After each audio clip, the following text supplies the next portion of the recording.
So our theme this month, it's June, and so it's Father's Day month, so our theme is power tools. And in your workroom or your garage, whenever we have a power tool, it makes the job easier. And so many of you know that my husband Gerald got a new truck. It was a long time coming. I've been suggesting it for the last 3 years, but he bought a new truck, and I got to help him clean out the old one. Yes, and there were more than a few things with cords on them. I think there were at least 3 drills in there, and a power saw, and lots of stuff in there. He uses it for his work. But I know he has to own at least 4 sets of power tools. And every year at Christmas time or birthday time, I try to think of the very best gift to get him. And I always Google what are the top gifts for men. If you do that, you will find that power drill, cordless drills are the #1 gift. Gerald has a number of them. In fact, I found one that's kind of little, and you just hold it in your hand, and the way you turn your hand determines the rotation. So if you go like that, it turns that way, and if you go like that, it turns this way. It's just, there's just so many power tools. So if you're looking for something for your husband, get him a power tool. I got that on Amazon. Of course I did. So, and I saw it advertised at midnight and bought it on Amazon. And I actually think that computers and tablets qualify as power tools also. And just like we would use a drill or a power screwdriver to put in a screw in the wall, it would be easier to use that than it would be a regular screwdriver. Don't you wish that we had power tools that we could use in our life? Say yes. We do. In this month, the month of June, we're going to be exploring a few of those power tools. One of the early metaphysicians, Emma Curtis Hopkins, she was a woman of great spiritual power. And this is what she said. She says, "We have unlimited power. If we don't use that power, it doesn't alter the fact that it's our inheritance. You and I have access to power, and if we don't use it, it's our fault." Today, the spiritual power tool that I'm talking about is enthusiasm. Now, there was this young boy, and he was sitting on the park bench, and he was just exclaiming and praising God. He was saying, "Hallelujah, hallelujah, God is so good." And he had his Bible there, and he was just obviously feeling joy. And there was a young man that saw him, and he had been just finishing college, and he thought he might enlighten the young boy and tell him about the truth and the reality. And so he asked the boy about the source of his joy, and the boy replied, "Do you know how awesome God is? God opened the waters of the Red Sea, and the Israelites got to walk through." And the young man laughed lightly, and he said, well, let me tell you. He said, scholars say that part of the Red Sea is probably only 10 inches deep. And he went on his way thinking, well, he didn't enlighten that young man, that all those things in the Bible could be explained away. And the boy was kind of stumped, and he looked in his Bible, and he looked back at the man, and the young man heard the boy say, "Wow, God is even greater than I thought. Not only did he lead the nation of Israel through the Red Sea, he managed to drown the whole Egyptian army in just 10 inches of water." Now that's the kind of enthusiasm I'm talking about. Enthusiasm for all the miracles in life, the big ones and the little ones. Enthusiasm for the power and the presence of God in our life. But you might be thinking right now, and I'm sure somebody is, she's up there telling me to be enthusiastic. She doesn't know what's going on in my life. She doesn't know about the challenges that face me. She's not watching that TV and seeing all the pain and sorrow in the world. The last thing I need is somebody up there telling me to put on a happy face and to be enthusiastic. We'll take this thought a little bit deeper this morning. First, we're going to explore what the word enthusiasm means, and then we're going to talk about how do we activate it? How do we stir it up? So the word enthusiasm, the word enthuse, comes from the Greek two words, in and theos, which means in God, God in, filled with God, God infused. So enthusiasm is the act of expressing our God-filledness, that God that fills us up.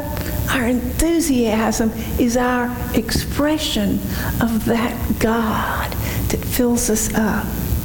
And Jesus said to his followers, he said, I am in my Father, and my Father is in me, and I am in you.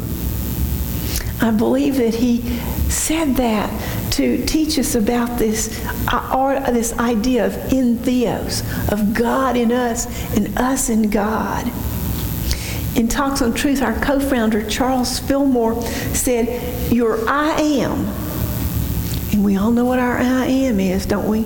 Whenever we say I am, that's our I am. Your I am is the Son of God idea. And all the possibilities of the principle through that idea are open to you.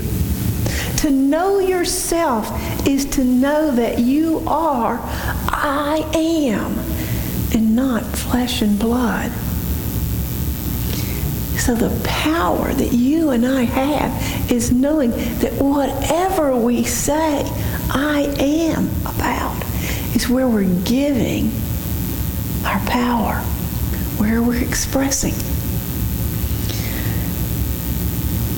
Our enthusiasm is expressing our God-filledness. So that's what it is. So now I'm going to tell you what it's not. Enthusiasm is not impatience. It is not impetuousness. I can be both. You know, sometimes we don't harness our enthusiasm. I heard Veronica say, I'm great at getting things started. Didn't you say that to me this morning? That's that impetuous enthusiasm. The world belongs to the enthusiast who keeps their cool. Enthusiasm is a power, but it's a power that can easily be dissipated if it's not harnessed and channeled. The impatient or impetuous person doesn't allow his inherent enthusiasm to sustain him. They're like a supernova. They burn out fast. You all remember that story about the disciples were in the boat, and here comes Jesus walking across the water. And impetuous, impatient, Peter jumps over the side of the boat and he starts out toward Jesus. And he is able to walk on the water as long as he has his eyes on Jesus. As long as he is in tune with that God power within. It's the metaphysical meaning of that. But the minute he looks down and sees that water, he loses that power. He gets scared and he sinks. Enthusiasm, real enthusiasm, is a part of your natural state. It's not an emotional response. real enthusiasm, and another word that I call for that is joy. It's just part of us that we cannot separate ourselves from. And so the important thing that I want you to remember and recognize is that enthusiasm is not a result or an effect.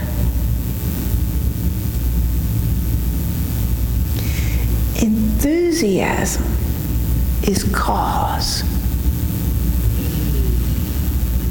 Enthusiasm is cause. Now, being enthusiastic does not mean that we deny facts. There are a lot of yucky facts in this world. And genuine enthusiasm is not blind to the facts, but that genuine joy and enthusiasm is what helps us go beyond the facts, that carries us through the yucky situations in our life. And the way that we can bring up that enthusiasm is even in the midst of whatever is going on, we can claim our good.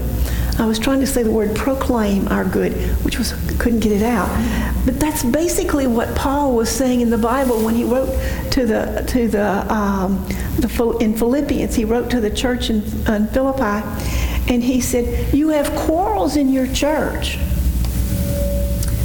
And there is something to be anxious about, but brethren, whatever is true, whatever is honorable, whatever is pure, whatever is lovely, whatever is gracious, if there is excellence, if there's anything worthy of praise, think about these things." If there's anything that's worthy, think about these things, and the God of peace will be with you. So we don't deny that problems exist in our lives or in our world, but instead, we turn them into opportunities by turning our thoughts to God, by knowing that a God-filled life, a life of enthusiasm, will lift us over all of our challenges. I cannot hardly speak about enthusiasm without sharing Charles Fillmore's statement that he made when he was in his 90s. When he was in his 90s, he said, "I fairly sizzle with zeal and enthusiasm and spring forth to do a mighty work, to do the things that ought to be done by me. I spring forth with a mighty faith to do the work that ought to be done by me." Can you imagine being in your 90s and saying that? And yes, Nina and Jane, I can imagine you guys saying that. In your 80s, your 60s, your 50s, your 40s, your 30s, as you sit here, can you imagine yourself saying, "I fairly sizzle with joy and enthusiasm"? How long has it been since you fairly sizzled with joy and enthusiasm? How long has it been since you felt like you could spring forth with mighty faith to do the things that need to be done for you?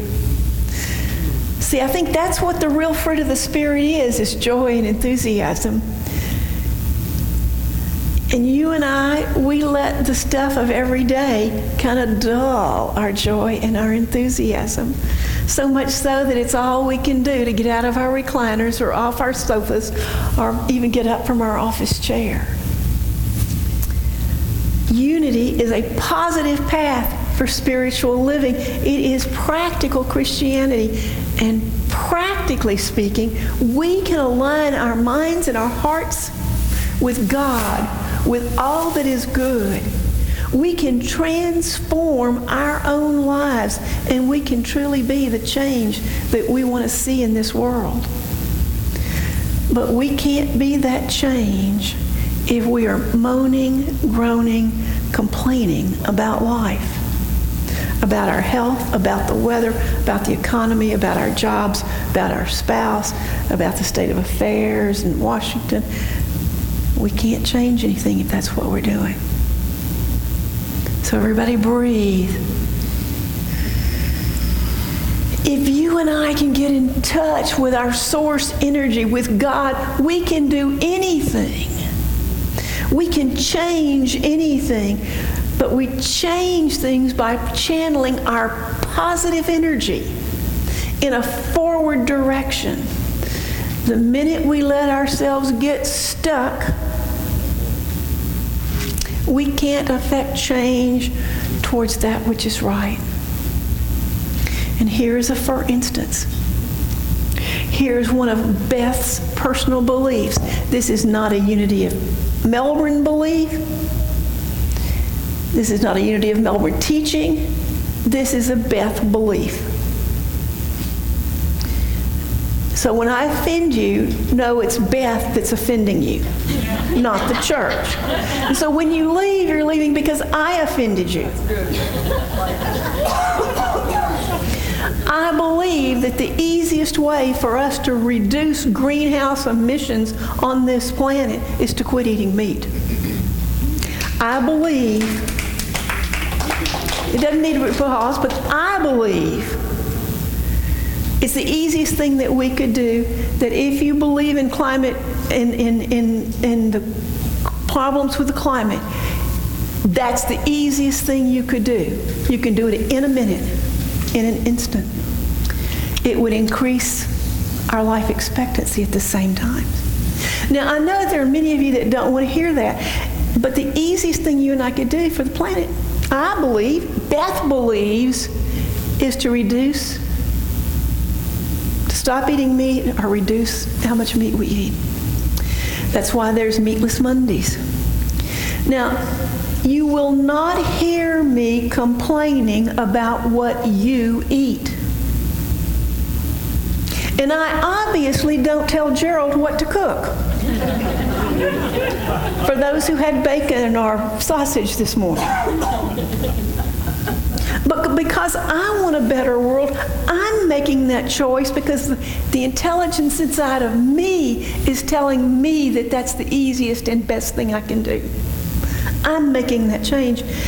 And I'm enthusiastic about this idea. So the way you see this is that there are more and more healthy options available.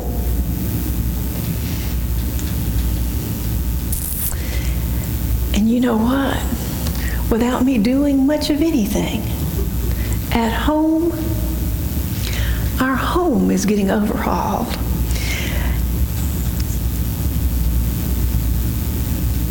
Friday night, I fixed my dinner. Thursday night, Gerald cooked pork chops. He had pork chops left over, so I wasn't worried about him. So Friday night, I fixed my vegan chicken strips and a salad, made him a salad.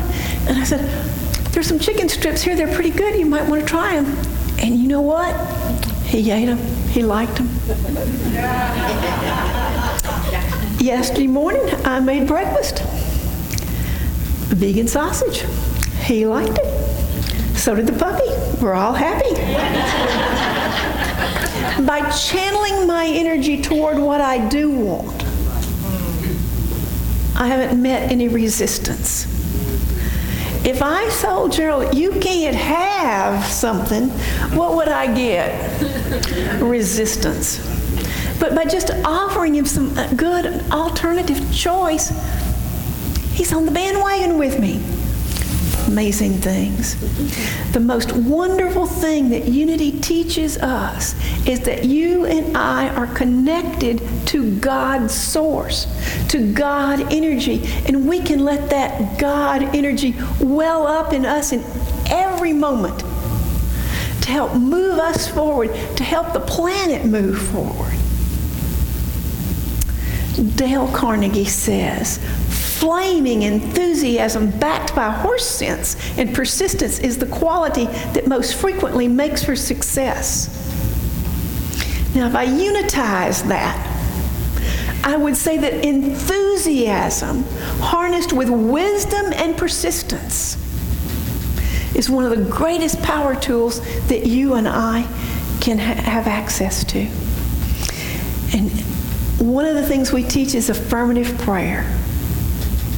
And so we would say that if you had experienced lack of anything, we would give you an affirmation that might say, God is my source.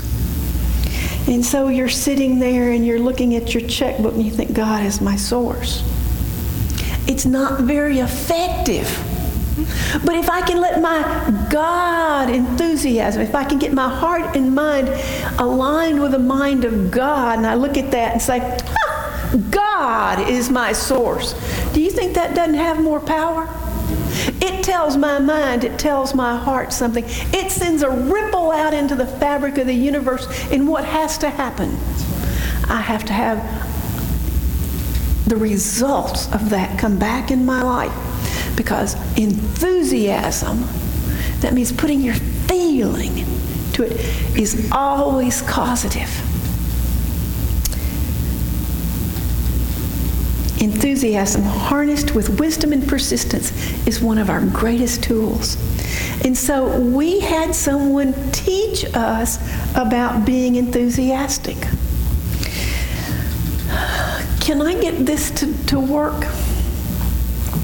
So Jane, I'm going to put you on the spot. Would you teach us how to be enthusiastic? Okay, let me get out in the middle then. Well, I have to give credit to Dale Carnegie because Dale Carnegie said, act enthusiastic and you'll be enthusiastic. And so he just didn't say that. He act enthusiastic and you'll be enthusiastic. And I believe that's true. So could I have those of you who can stand up with me and we'll do this? Okay, here we go. Act enthusiastic and you'll be enthusiastic. Act enthusiastic and you'll be enthusiastic. One more time.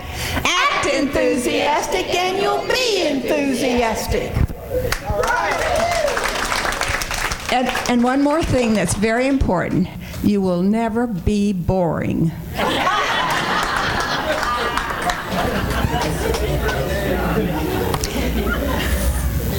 And so I have a couple of more affirmations that we're going to do while we're enthusiastic. If they show up, we'll do them. And so I'm going to say it, and then I want you to say it with enthusiasm. The good I'm seeking is my God. My God is my life. The good I'm seeking is God. My God is my life. The good I am seeking is my health. God is my health. The good I am seeking is my health. God is my health. Next screen.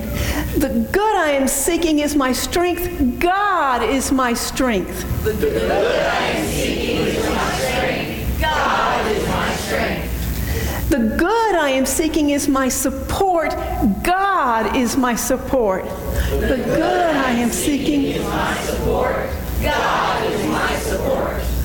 Life is God. Truth is God. Love is God. Substance is God. Life is God. Truth is God. Love is God. Substance is God. All is God and all is good. All is God and all is good. All is God and all is good. And how does it feel? All is good. How does it feel? Doesn't it feel good? Don't you feel better? When we act enthusiastic, we become enthusiastic. When we act enthusiastic, we let that God power come forth. And that feeling is contagious. That feeling, that act is causative in your life. That's what unity teaches us, that we are individually connected to God. We're connected to each other. God is connected to us. And if we act enthusiastic, we'll be enthusiastic. If we act enthusiastic, we'll be enthusiastic. If we act enthusiastic, we'll be enthusiastic. And so it is.